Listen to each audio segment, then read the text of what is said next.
नमस्कार दोस्तों, मैं सौरभ पेरदर्शी रिपब्लिका के इस प्लेटफॉर्म पर स्वागत करता हूं। दोस्तों, जैसा कि आप पीछे देख रहे हैं हमारे बोर्ड पर दो प्रेसिडेंट इलेक्शन के जो कैंडिडेट्स हैं, एक श्रीमती द्रौपदी मुर्मू जी हैं और दूसरा यशवंत सिन्हा जी हैं।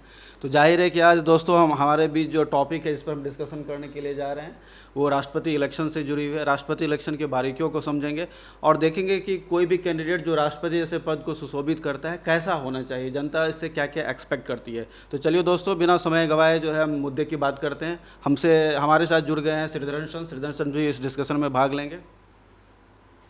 बहुत बहुत धन्यवाद। और मैं उम्मीद करता हूं कि इस डिस्कशन से कुछ निकलेगा।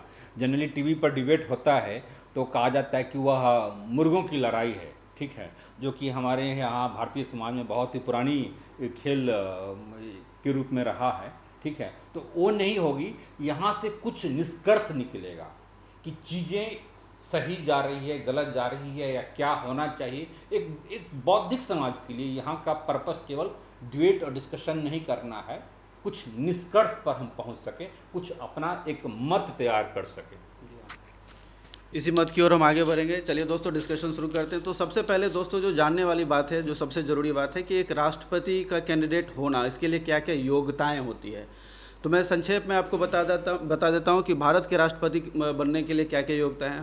पहली योग्यता जो बिल्कुल सिंपल सी योग्यता है, वो 35 वर्ष का कोई भी व्यक्ति जो 35 वर्ष की उम्र पूरा कर चुका हो और भारत का नागरिक हो, राष्ट्रपति बन सकता है। राष्ट्रपति बनने के लिए आवेदन दे सकता है, इलेक्शन फाइट कर सकता है।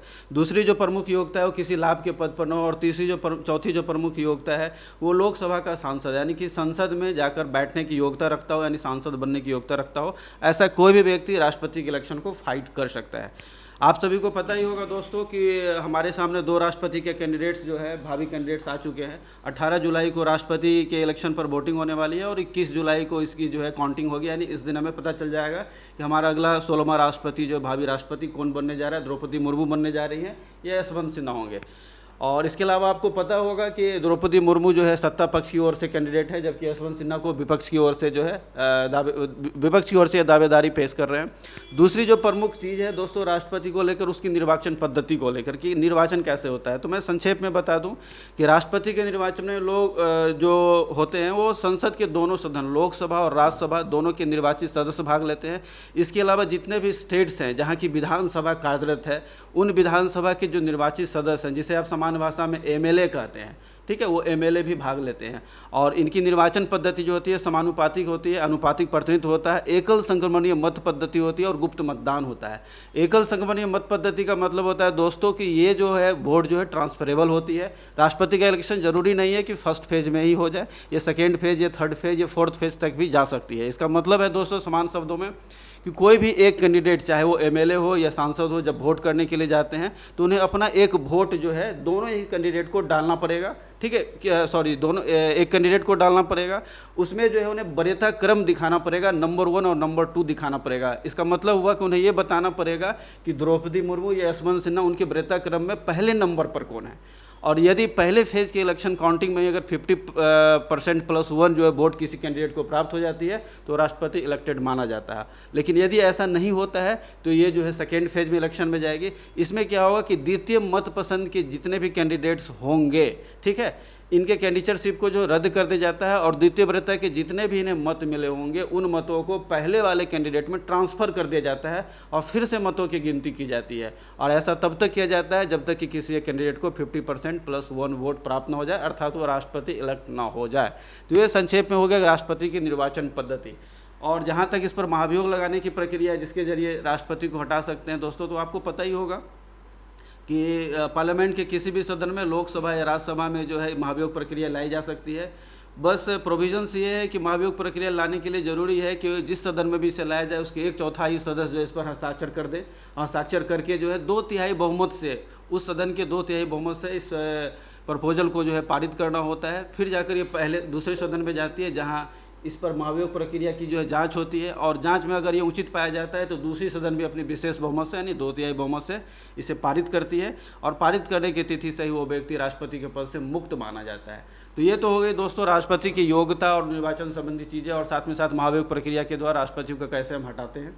जो मूल मुद्दा है हमारा इन दो कैंडिडेट्स के ऊपर है आज केंद्रित है कि क्या हमारा राष्ट्रपति जो है कैसा होना चाहिए, क्या राष्ट्रपति के लिए एक डिजर्विंग कैंडिडेट्स के पास क्या क्या खूबियाँ होनी चाहिए, उनके पास क्या अचीवमेंट होना चाहिए। व्यक्ति तो वह समान होना चाहिए, लेकिन एक कार्य के रूप में असाधारण व्यक्तित्व होना चाहिए जो हमारे देश के लिए एक अच्छा रिप्रेजेंटेटिव साबित हो सके और लोगों के लिए एक आइडियल इंस्पिरेशनल सोर्स बन सके।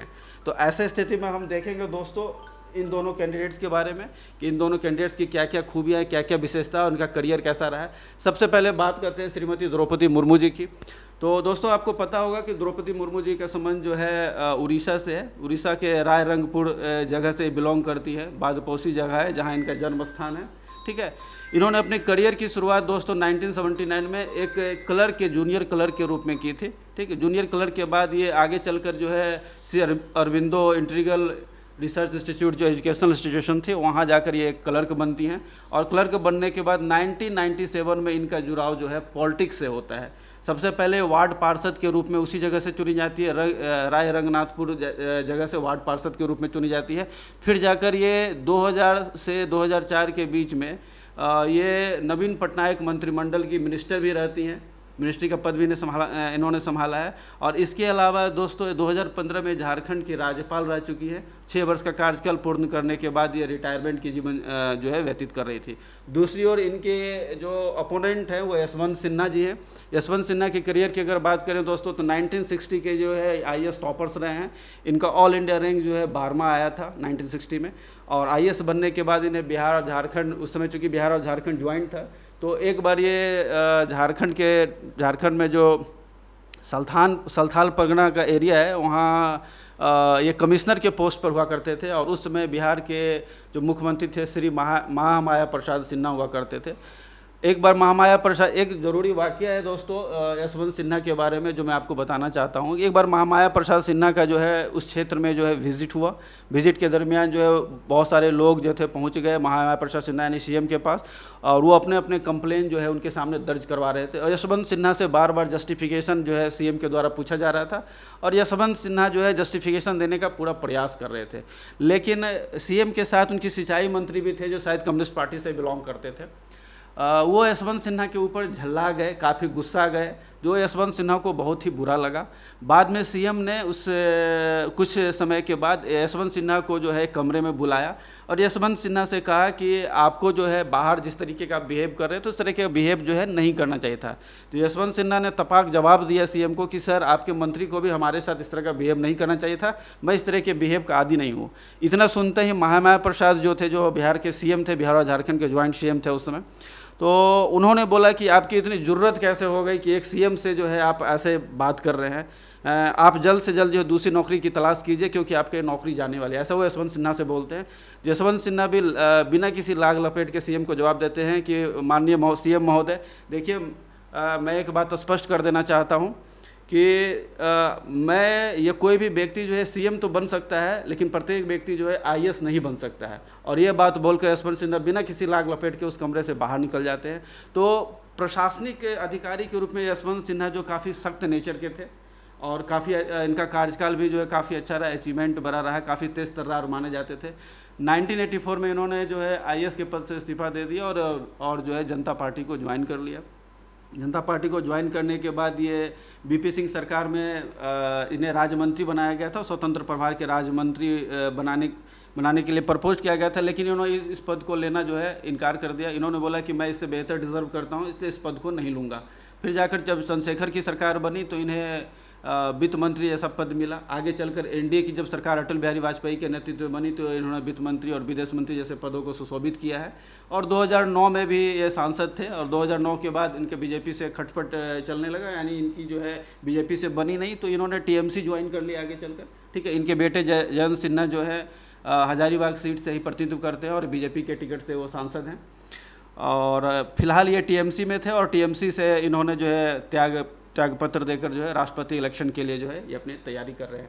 तो दोस्तों यहाँ जो प्रश्न आता है कि क्या राष्ट्रपति बनने वाला व्यक्ति का कद कैसा होना चाहिए? क्या वो भारत के लोगों के लिए इंस्पिरेशनल सोर्स नहीं होना चाहिए जिससे प्रत्येक भारतवासी एक प्रेरणा ले सके, या फिर कोई ऐसा व्यक्ति होना चाहिए जिसे पॉलिटिकल पार्टी के द्वारा ऐसा लगे कि भारत की जनता पर थ्रस्ट कर दिया गया, थोप दिया गया। आप सुबह उठते हैं और मैगजीन्स देखते हैं, अखबार देखते हैं, न्यूज़ टीवी न्यूज़ चैनल्स खोलते हैं और आपको पता चलता है कि कोई एक व्यक्ति जो है राष्ट्रपति के पद पर जो है राष्ट्रपति के पद के लिए इलेक्ट कर लिया गया है। इस जो इलेक्शन होने वाली है, पक्ष और विपक्ष पार्टी के द्वारा एक कैंडिडेट को राष्ट्रपति के पद पर उठा दिया गया है और ये भावी इनके राष्ट्रपति बनने की संभावना भी बहुत ज़्यादा है। तो लोगों को कैसा लगता होगा कि किसी भी एक व्यक्ति को जिनके बारे में पहले से बहुत ज़्यादा परिचित ना हो, एक समान सा व्यक्ति अगर समान है तो चलेगा, लेकिन उसका कार्य क्षेत्र के मामले में वो असाधारण होना चाहिए, व्यक्तित्व के मामले में वो असाधारण होना चाहिए, जो अरबों की जनसंख्या का प्रतिनिधित्व कर सके और उनके लिए इंस्पिरेशनल और एक आइडियल रिप्रेजेंटेटिव के रूप में जो है रह सके। तो आपको क्या लगता है, सर से मेरा ये प्रश्न है कि वो क्या लगता है कि इन दो कैंडिडेट्स को अगर कंपेयर किया जाए, इन दो उम्मीदवारों को कंपेयर किया जाए तो द्रौपदी मुर्मू के जीतने के चांसेस बहुत ही ज़्यादा हैं, क्योंकि सत्ता पक्ष की कैंडिडेट है और साथ ही साथ इनके पास आवश्यक मत भी है जिनके जरिए जीत सकती हैं। तो द्रौपदी मुर्मू एक राष्ट्रपति के रूप में जो भावी प्रत्याशी हैं वो कैसी हैं? बहुत सारी बातें सौरभ जी के द्वारा हुआ है। सबसे पहले तो मैं जो द्रौपदी मुर्मू जो उम्मीदवार चुनी गई हैं एनडीए के द्वारा, सबसे पहले तो उनको मैं बहुत बहुत बधाई देता हूं और साथ ही शुभकामनाएं इनको राष्ट्रपति चुनाव जीतने की। साथ ही दूसरे उम्मीदवार जो विपक्ष के हैं यशवंत सिन्हा हैं, 17-18 पार्टियों का समर्थन है और कहा जा रहा है कि इनके पास भी 50-51% वोट यहाँ भी है, विपक्षियों के साथ भी है, तो लगभग दोनों कांटे की टक्कर में हैं, तो दोनों में से कोई भी जीत सकता है। ठीक है, अब हम लोग यहाँ पर मेरिट और डिमेरिट के आधार पर चर्चा करेंगे। ठीक है, दोनों में से दोनों आदमी को हमारी शुभकामनाएं हैं, लेकिन बात केवल शुभकामनाएं से नहीं होती है, बात और भी चीज़ें यहाँ पर हैं। आम लोगों की तरह मैं भी सुबह पेपर उठा तो देखा कि Droupadi Murmu will be president candidate from NDA sides, कुछ इस टाइप की चीज़ें, और यशवंत सिन्हा का तो पहले से चल रहा था। ठीक है, तो बहुत ही आश्चर्यजनक मुझे लगा कि द्रौपदी मुर्मू, हम पढ़े लिखे लोग तो निश्चित रूप से द्रौपदी मुर्मू को जानते हैं क्योंकि गवर्नर रही हैं, राज्यपाल झारखंड की, और पूर्व में विधायक रही हैं और मंत्री रही हैं, इसका तो हमें भी ज्ञान नहीं था। वो गूगल पर सर्च करना शुरू किया, जैसे ही पेपर देखा और पेपर देखने के बाद और भी विशेष जिज्ञासा हुई कि क्या हैं द्रौपदी मुर्मू रही हैं, गवर्नर के अलावा भी कुछ थी या नहीं थी। तो आप लोगों की तरह ही मतलब गूगल पर सर्च करना एकदम से पूरी दुनिया में द्रौपदी मुर्मू, तो पता चला कि ठीक है विधायक भी थी और ये भी थी। निश्चित रूप से राष्ट्रपति का जो पोस्ट जो होता है वह एक देश की शासन व्यवस्था उनके नाम पर चलती है, पूरी प्रशासन उनके नाम से चलता है, कोई बिल है, अध्यादेश है, सारी चीज़ें उनके नाम से होती हैं। जब विदेशों में हम जाते हैं तो वहाँ का जो एम्बेसडर होता है वह अपने राष्ट्रपति का साइन किया हुआ वहाँ के राष्ट्रपति को या राष्ट्राध्यक्ष को वह लेटर देता है कि भारत के राष्ट्रपति ने हमें लेटर नियुक्त किया। विदेशों में जितने भी भारत की जितनी चीज़ें होती है राष्ट्रपति, देश में तो होता ही है हाँ, लेकिन विदेशों में भी यही चीज़ें होती हैं। ठीक है, इसके अलावा तो लॉ बनाने का भी जो है काम, जो संसद से कोई भी बिल जो पारित होती है वो फाइनली राष्ट्रपति के पास होती है और राष्ट्रपति के सिग्नेचर के बाद ही वो जो है कानून का रूप तैयार कर सकती है। इसके अलावा जो एक बहुत महत्वपूर्ण शक्ति है राष्ट्रपति के पास दोस्तों, वो राज्यपाल को नियुक्त करने की शक्ति हो। राज्यपाल किसी भी स्टेट का राज्यपाल जो होता है राष्ट्रपति के प्रसाद पर्यंत होता है। इसका मतलब है राष्ट्रपति का जब तक उस राज्यपाल में विश्वास है तभी वो व्यक्ति राज्यपाल तभी तक रह सकता है। राष्ट्रपति जब भी चाहे तो उसे वापस बुला सकता है। ये बहुत बड़ी शक्ति है जो राष्ट्रपति बिल्कुल इसमें अदृश्य पावर तो है ही, लेकिन अदृश्य पावर के साथ निश्चित रूप से यह एक सेरेमोनियल पोस्ट भी है। और सेरेमोनियल पोस्ट कुछ वैसा ही है जैसे ना एक बहुत ही सिंहासन लगा हुआ है और उस पर राजा की तरह लोग बैठे हुए हैं, थोड़ी सी प्रजातंत्र वाली फीलिंग है, होनी भी चाहिए। लोकतंत्र को जोड़ता है, लोगों को जोड़ के रखता है। तो ऐसे में सेरेमोनियल पोस्ट भी अगर मान लेते हैं, फिर भी इस पोस्ट पर एक ऐसा व्यक्ति होना चाहिए, ऐसे कद काठी का व्यक्ति होना चाहिए। कद काठी का मतलब हमारा फिजिकल से नहीं, कहीं भी नहीं है, आप उसको नहीं, आप लोग समझ रहे हैं इस बात को। तो उनकी अचीवमेंट्स क्या रहा है, तो ऐसा व्यक्ति होना चाहिए जो जन गण मन का अभिनंदन करने वाला हो, जिसको लगे कि हाँ ये हमारे स्वाभाविक गार्जियन हैं, जो 1.5 अरब की जनसंख्या है, क्योंकि भारत के वो प्रथम नागरिक होते हैं, भारत के प्रथम नागरिक होते हैं, उनके नाम पर पूरे देश की शासन व्यवस्था चलती है, तो एक स्वाभाविक सी एक गार्जियन वाली फीलिंग होनी चाहिए। और जो सेरिमोनियल केस तो है ही, मतलब सेरिमोनियल में भी एक सेरिमोनियल का तो और इम्पोर्टेंस उसमें में बढ़ जाता है, सिंबॉलिक पोस्ट है, सेरिमोनियल है, तो दूसरी बात है, हाँ, दूसरी बात है कि जो परंपरा चली आ रही है राष्ट्रपति का, आप देखेंगे कि आज़ादी के बाद से जब 50 में हमारा तो प्रथम प्रेसिडेंट के रूप में डॉक्टर राजेंद्र प्रसाद, तो तब से जो हमारी एक परंपरा है और दिलो दिमाग में राष्ट्रपति की जो छवि है, किसी राजा से कम, हाँ, सर्वपल्ली राधाकृष्णन हो गए, डॉक्टर जाकिर हुसैन हो गए, हाँ, कलाम साहब हो गए, बीच में वेंकटरमन आए थे, क्यारा नारायण साहब आए थे, एक पर एक शंकर दयाल जी आए थे, एक से एक बेहतरीन व्यक्ति रही हैं, एक से एक असाधारण कार्य क्षमता वाले लोग जो है राष्ट्रपति के पद पर बैठ चुके हैं। उनसे तुलना अगर किया जाए तो आदमी भारत का, हम भारत के लोग, we the people of India, निश्चित रूप से कहीं ठगा हुआ महसूस करता है कि ये क्या है, ये किस व्यक्ति को उम्मीदवार बना दिया। हो सकता है कि आपकी पार्टी की मजबूरी हो, आपने इनको देख करके यशवंत सिन्हा विपक्ष के, आपने इतनी हिम्मत नहीं किया कि अपना उम्मीदवार आप पहले तय करते, स्वतंत्र रूप से तय करते, मेरिट के आधार पर तय करते, लेकिन इनकी काट के लिए, जैसे महाभारत में भीष्म पितामह को काट के लिए एक शिखंडी को लाया गया था, जिस पर इनका था कि मैं महिलाओं पर मैं वो नहीं करूँगा, और भीष्म पितामह शिखंडी को उसी रूप में देखते थे कि संभवतः, मुझे पता नहीं है, लेकिन पूर्व जन्म में शायद महिला थी या कुछ थर्ड जेंडर की थी या जो भी थी। तो इनको काटने के लिए इनकी छवि के बारे में आपने बताया, चर्चा किया, बहुत ही अच्छा लगा। मुझे भी जानकारी नहीं थी वो कमिश्नर वाली जो घटना है, और ये राजकुमार के एक फिल्म में भी हुआ था। राजकुमार जब एक फिल्म तो एक बेबाक टाइप के लोग। छोटा सा एक वाक्य मैं और पेश करना चाहूँगा यशवंत सिन्हा के बारे में, काफ़ी मज़ेदार वाक्य है दोस्तों, आपको भी जानना चाहिए कि एक बार यशवंत सिन्हा दिल्ली जा रहे थे, और दिल्ली के उस फ्लाइट में लालू यादव, उसमें बड़े लीडर हो चुके थे, लालू यादव भी इनके साथ थे, और यशवंत सिन्हा की पॉपुलैरिटी इतनी ज़्यादा नहीं थी, इन्होंने पार्टी तो ज्वाइन कर लिया था, ये लीडर भी थे, लेकिन नेशनल रूप से जो थे इतने बड़े लीडर शायद उस समय नहीं बने थे। तो यशवंत सिन्हा काफ़ी क्यूरियस थे कि लालू यादव इनके बिल्कुल पास में है, लालू यादव का ये अभिवादन भी करते हैं, लेकिन लालू यादव के द्वारा जो है इन्हें कोई रिस्पॉन्ड नहीं दिया जाता है। और ये बात इनकी पत्नी भी इनके साथ थी, यशवंत सिन्हा की, इनकी पत्नी को और इन्हें भी बहुत खटकता है कि लालू जी का मैंने अभिवादन किया, लालू जी ने कोई रिस्पॉन्ड नहीं दिया। काफ़ी देर तक लालू जी एयरपोर्ट पर दिल्ली में उतरने के बाद इनके पास में रहते हैं, इनके बगल में खड़े रहते हैं, ये भी बगल में ही खड़े हैं, लेकिन वहाँ भी लालू जी इनसे बातचीत करना जो है, बातचीत करना तो छोड़िए, थोड़ा अभिवादन करना भी इन्हें पसंद नहीं करते हैं। तो इन्हें ये बात बहुत बुरी लगती है, और इस घटना से प्रभावित होकर यशवंत सिन्हा जो है आडवाणी जी को फ़ोन करते हैं और बोलते हैं कि सर मैं बीजेपी ज्वाइन करना चाहता हूँ।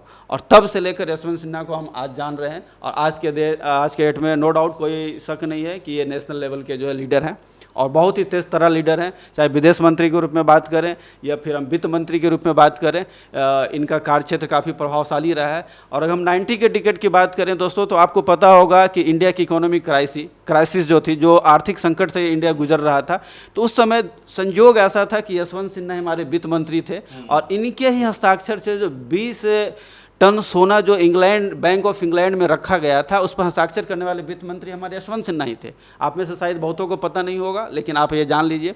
तो यशवंत सिन्हा शुरू से अच्छे डिसीजन मेकर रहे हैं, अच्छे प्रशासक की भूमिका में रहे हैं, और सख्त व्यक्ति रहे हैं, जो नियम कानून को मानने वाले व्यक्ति रहे हैं, और तेज तरह व्यक्ति रहे हैं। तो नो डाउट दोस्तों, यशवंत सिन्हा जो विपक्ष पार्टी के उम्मीदवार हैं हमारे प्रेसिडेंट के लिए, वो द्रौपदी मुर्मू से कहीं 20 दिखते हैं, लेकिन जीतने की संभावना श्रीमती मुर्मू की ज़्यादा है। मैं ये नहीं कहूँगा कि इनमें से कौन बेस्ट है या नहीं है, ये तो जनता डिसाइड करेगी।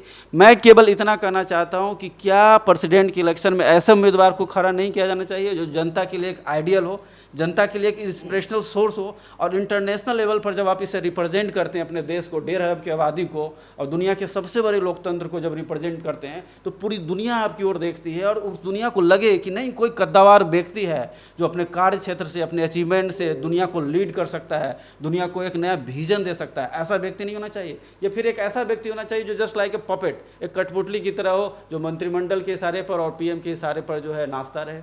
इसके बारे में सर क्या कहेंगे आप? देखिए, इनकी जो खासियत है द्रौपदी मुर्मू जी की, ये महिला हैं और दूसरा आदिवासी हैं, और ये दोनों स्टेटस इनका अचीव्ड नहीं है। एक होता है अर्जित और हाँ, एक अर्जित होता है और बाय बॉर्न उपलब्धित है, उपलब्ध जो किया गया है। तो मैं तो उसके लिए एक सोशोलॉजिकल वर्ड मैं भूल रहा हूँ, तो अचीव्ड वर्सेस समथिंग होता है। तो अचीव्ड इनका क्या है? ये तो बाय बॉर्न है, मतलब महिला होना और आदिवासी होना, ठीक है। एक महिला को आप पोस्ट आप दे रहे हैं, उम्मीदवार आपने बनाया है। पहले भी प्रतिभा देवी सिंह पाटिल थी देश की राष्ट्रपति, और लेकिन पहली आदिवासी महिला होंगी, ये भी अच्छी बातें हैं। लेकिन इतना ही क्या काफ़ी है कि केवल जिस विकास होना, या फिर केवल महिला होना, या केवल पुरुष होना, या किसी कास्ट से, या किसी संप्रदाय विशेष से जो इससे पहले नहीं बने राष्ट्रपति, मेरे अकॉर्डिंगली केवल बिलोंग करने 7% 8% पॉपुलेशन इंडिया का भी ट्राइबल्स पॉपुलेशन है, और बहुत ही अच्छा है। लेकिन केवल इस आधार पर कि वो ट्राइबल्स और महिला हैं, इस आधार पर कैंडिडेट वो भी इनके काट में दिया जाना, एक स्वतंत्र उम्मीदवार को खड़ा नहीं करना, एक काफ़ी नहीं है। दूसरी इम्पॉर्टेंट बात यह कही जाती है कि इसका सिंबॉलिक इम्पोर्टेंस है। मैं मानता हूं कि राजनीति में या लोकतंत्र में सिंबल का महत्व है। ये वही सिंबल है जिस झंडे के लिए देश के लोग मर मिटने के लिए तैयार होते हैं, चाहे वह सैनिक हो या खिलाड़ी हो, उसी तिरंगा के लिए, उसी झंडे के लिए, आन बान शान के लिए।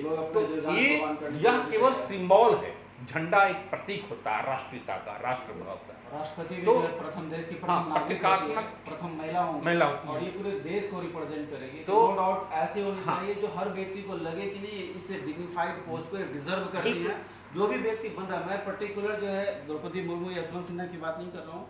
जो भी व्यक्ति इस पोस्ट पर बैठता है या बैठने वाला होता है, उनका व्यक्तित्व कुछ ऐसा होना चाहिए मेरे नज़र में, या आम व्यक्ति के नज़र में कुछ ऐसा होना चाहिए जो आम व्यक्ति उसे एक आइडियल मान सके, खुद का आइडियल मान सके। जैसे इससे पहले एक गार्जियन, एक हीरो कह लें, प्रणब मुखर्जी थे, ठीक है, डॉक्टर राजेंद्र प्रसाद, सर्वपल्ली राधाकृष्णन जैसे राष्ट्रपति हुए, जिन्हें लोग आज भी याद करते हैं, उनके कार्यों के लिए याद करते हैं, इनके व्यक्तित्व के लिए याद करते हैं। तो कुछ ऐसा करिश्मेटिक होना चाहिए इस पर्सनालिटी में जो उस पोस्ट के ऊपर बैठ रहा है, ना कि एक सिंबॉलिक होना चाहिए। आप ये कहना चाह रहे हैं? जहाँ तक बात सिंबॉलिक है, ठीक है, हालांकि सिंबल का भी अपना इम्पोर्टेंस है, और ये वही सिंबल है पूरे 5 साल तक भारत की जो बाहर जो छवि होगी, उस राष्ट्रपति की छवि से जाना जाता है। जब भारत की बातें, इंडिया की बातें आएगी, तो द्रौपदी मुर्मू और यशवंत सिन्हा में से, दोनों में से जो सेलेक्ट होंगे, उनकी छवि वहाँ पर उभरेगी। तो सिंबल का इम्पोर्टेंस तो है, इसमें भी कहीं न कहीं पिछड़ गए, सिंबल में भी आप पीछे रह गए। जो सिंबॉलिक, जो आन शान बान और राष्ट्रभक्त और देशभक्त की जो चीज़ें लोगों में फीलिंग आती है, और विदेशों में वो चीज़ें यहाँ भी हम पीछे रह गए। दूसरी इम्पॉर्टेंट बात है, जहाँ तक अन्य प्रतीकात्मक जो कह रहे हैं कि एसटी समुदाय और महिला समुदाय, तो प्रश्न यह है कि इससे क्या आदिवासी समुदाय का लाभ होने जा रहा है? आई थिंक आपका प्रश्न ऐसा ही कुछ था। क्या केवल एक आदिवासी महिला को बैठा देने से ये पर्टिकुलर किसी जाति, बिरादरी या संप्रदाय की महिला या पुरुष को राष्ट्रपति जैसे पद पर बैठा देने से क्या उनका भला हो रहा है, या क्या उनको ये रिप्रेजेंट कर रही है? रिप्रेजेंटेशन का सही मायने क्या है? रिप्रेजेंटेशन का मुझे जहाँ तक लगता है सही मायने है कि उस जाति, उस विशेष की, हालांकि आप राष्ट्रपति हैं तो पूरे देश को रिप्रेजेंट करते हैं, किसी जाति समुदाय को विशेष को रिप्रेजेंट नहीं करती हैं, और होना भी यही चाहिए। लेकिन पर्टिकुलर जिस जाति, धर्म, संप्रदाय से बिलोंग करती हैं, और अगर वो पिछड़ा है तो उसका बेनिफिट जो है आपके जरिए उन्हें मिलना चाहिए। आप एक इंस्पिरेशनल सोर्स बने और उसकी भलाई के लिए कुछ ऐसा करें कि इतिहास में आपका नाम जो है स्वर्णिम अक्षरों में उत्कीर्ण हो कि ये प्रेसिडेंट थे, और पर्टिकुलर जो है किसी जाति से, किसी धर्म संप्रदाय से बिलोंग करती थी, और उनके द्वारा किए गए कार्यों को एक मिसाल के तौर पर बच्चों को पढ़ाया जाए कल को। ऐसा होना चाहिए। बिल्कुल बिल्कुल, अब देखिए कि थोड़ा सा मैं इतिहास में जाना चाहूँगा कि एक समय था कि एशिया में जो प्रमुख देश है, भारत, बांग्लादेश, श्रीलंका, पाकिस्तान, सार्क का और एशिया का भी महत्वपूर्ण देश है। बेनजीर भुट्टो पाकिस्तान की प्रधानमंत्री थी, साइमल्टेनियसली इंदिरा गांधी भी थी, श्रीमती भंडारा नायके श्रीलंका की थी, और बांग्लादेश में तो शेख हसीना, और दोनों सत्ता पक्ष और विपक्ष महिलाएं ही रहती हैं। तो आप देखें कि क्या बांग्लादेश में दोनों महिलाएं ही होती हैं, एक बार वो तो एक बार वो, एक बार वो तो एक बार वो, लंबे समय तक यही परंपरा रही है। तो क्या बांग्लादेश की महिलाओं की स्थिति अच्छी हो गई है?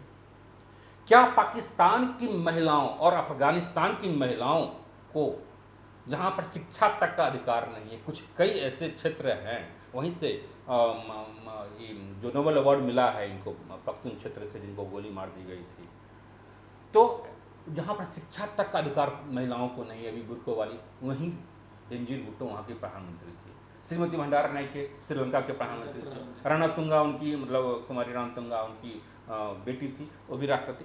तो एक लंबे समय तक वहाँ पर देखेंगे कि एशिया और सार्क कंट्री में रहा है महिलाओं का प्रभाव, और लेकिन क्या इससे महिलाओं की स्थिति सुधर गई है? नहीं सुधरी है। दूसरी इंपॉर्टेंट बातें हैं, जहाँ तक मैं इनकी बातें करूँ तो इनको एक माध्यम बनाया गया है। इनके ये चुन करके अगर आती हैं तो इनके शासन काल में ही यूनिफॉर्म सिविल कोड बीजेपी लाने जा रही है, और यूनिफॉर्म सिविल कोड में जो अलग धार्मिक कोड की बातें जो आदिवासी समाज डिमांड कर रहे हैं, अलग धर्म कोड की बातें कर रहे हैं, अलग अलग रीति रिवाज है, अपने आप को हिंदू समाज से पृथक एक अलग धर्म कोड की बातें कर रहे हैं। यूनिफॉर्म सिविल कोड में वो चीज़ें उनकी रिजेक्ट कर दी जाएगी। पहली बात तो यूनिफॉर्म सिविल कोड आने जा रहा है, और इनके माध्यम से हस्ताक्षर होगा, इनके कार्यकाल में हस्ताक्षरित होगा, और वो आदिवासी समाज के विरुद्ध होगा। पहली बात। दूसरी बात कि बीजेपी एक बिल और ला रही है जिसमें जो आदिवासी समूह अपने आप को हिंदू नहीं मान रहे हैं, मानेंगे, एक अलग धर्म की तरफ बढ़ेंगे, तो उनको जो हिंदुओं वाला जो रिजर्वेशन का, जो एसटी का फ़ायदा है, 7 या 7.5% रिजर्वेशन का, अलग अलग स्टेट्स में और भी अलग अलग चीज़ें हैं, डोमिसाइल पॉलिसी के तहत झारखंड में भी, और तो वो लाभ इनको नहीं मिलेगा। फिर तो उनको, जैसे मुस्लिमों का है ओबीसी में डाल दिया, तो अब ओबीसी में तो इतने कास्ट हैं, और यहाँ पर आप एसटी का लाभ उठा रहे हैं। मीना जाति को देखें, एक आईएस कम्युनिटी के रूप में एक डेवलप हो चुका है, कैसी शेड्यूल्ड ट्राइब्स, तो वह भी आने जा रहा है। इन्हीं के हस्ताक्षर से होगा, इन्हीं के कलम से उनके अधिकारों का गला घोटा जाएगा। प्रतीकात्मक बातें हो रही है, मैं उसकी बातें कर रहा हूं। तीसरी बात है, बीजेपी जिस ढंग से पूरे देश में चीज़ों का प्राइवेटाइजेशन कर रही है, बड़ी बड़ी कंपनियों को जमीन लीज पर दे रही है, जो सार्वजनिक संपत्ति है, पीएसयू जो है उसको बेच रही है, औने पौने दामों पर चीज़ों कर रही है। जो आदिवासी क्षेत्र है वहाँ का अपना विशेष नियम कायदे कानून जमीन का होता है, जंगल, जल, जमीन, जंगल आदि का होता है। अब वहाँ पर जो जमीन जो हैं बड़े पैमाने पर, चाहे झारखंड हो, छत्तीसगढ़ हो, उड़ीसा का क्षेत्र हो, बहुत सारे ऐसे ट्राइबल्स एरिया हैं सेंट्रल इंडिया में, एमपी तमपी, तो वह जो ज़मीन है बड़ी मात्रा में लीज पर सरकार देने की प्राइवेट कंपनियों को सोच रही है। तो जिस ज़मीन का अधिकार अभी ट्राइब्स को है, वह विकास के नाम पर अब वहीं अडानी तो अंबानी ऐसे लोगों को 50-50, एक तरफ आप सेना में 4 साल की बहाली कर रहे हैं, दूसरी तरफ 50 साल के लिए आप अडानी को आप जमीन लीज पर दे रहे हैं। एक कौन सी राष्ट्रवाद हुआ, एक कौन सी मतलब देश की सुरक्षा से चीजें हुई।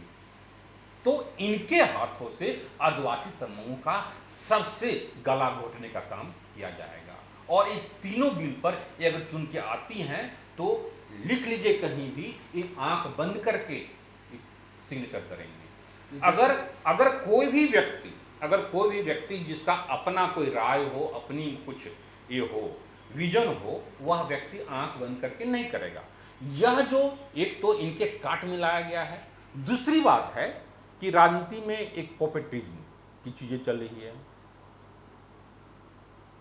तो आपका कुछ क्वेश्चन इस पर भी हो सकता है कि क्या कुछ जैसे कि कठपुतली सरकार बनाने की बात चल रही है। ऐसा तो नहीं है कि कुछ ऐसे कैंडिडेट्स को लाकर खड़ा कर देना है, लोगों के ऊपर थ्रस्ट कर देना है एक प्रेसिडेंट के रूप में, जो मंत्रिमंडल के हिसाब से ही हर डिसीजन को ले, चाहे मंत्रिमंडल के द्वारा अच्छा डिसीजन लिया जाए या गलत डिसीजन लिया जाए।